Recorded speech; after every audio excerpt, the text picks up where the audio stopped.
এই যে কারেকশন করতে গেলে একটা রুলস, সেটা হচ্ছে সিন্স। সিন্স কিন্তু আমরা এখানে দেবো কনজাংশন হিসেবে, সিন্স কিন্তু প্রিপোজিশন হিসেবে থাকে, প্রিপোজিশনের রুলস আলাদা।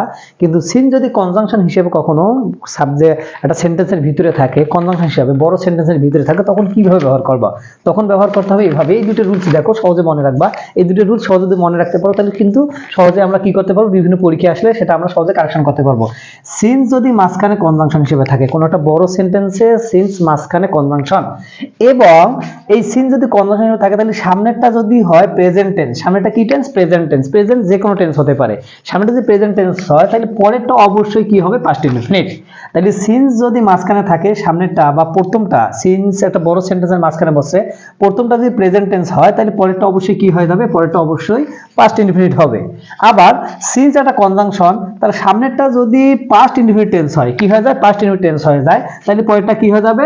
পাস্ট পারফেক্ট টেন্স হয়ে যাবে। আসলে সিন্সটা মূলত as if as the rules এর মতোই, খুব সহজে। এক্সাম্পল দেখো, তাহলে সহজে করতে পারবা। Some days have passed since my father died. এই যে সিন্স আছে কনজাংশন, সামনেটা কোন টেন্স আছে এটা খেয়াল করো। সামনেটা কি টেন্সে আছে? Present tense. প্রেজেন্ট টেন্স না, এটা প্রেজেন্ট পারফেক্টে আছে। আচ্ছা হইলো present tense, present perfect tense, present continuous tense বা প্রেজেন্ট ইনডেফিনিট টেন্স, যেটা থাক না কেন, সিন্সের প্রথমটা যদি প্রেজেন্ট টেন্সে থাকে, তাহলে অবশ্যই পরেরটা কি হবে? Past indefinite. এই যে পাস্ট ইনডেফিনিট টেন্স হয়ে গেছে। তার মানে বড় সেন্টেন্সের সিন্স যদি কনজাংশন হিসেবে থাকে, প্রথমটা প্রেজেন্ট টেন্স থাকলে পরেরটা অবশ্যই কি করতে হবে? পাস্ট ইনডেফিনিট করতে হবে। দুই নম্বরটা দেখো, সিন্স একটা কনজাংশন, প্রথমটা যদি পাস্ট ইনডেফিনিট থাকে, যে পাস্ট ইনডেফিনিট দেখো পাস্ট হয়ে গেছে।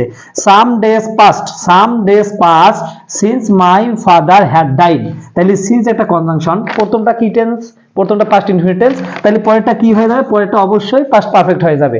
এভাবে সিন্স খুব সহজেই মনে রাখা যায়। প্রথমটা যদি প্রেজেন্ট টেন্স থাকলে পরেরটা পাস্ট ইনডেফিনিট, আর প্রথমটা যদি পাস্ট ইনডেফিনিট থাকে, তাহলে পরেরটা কি হয়ে যাবে? Past perfect.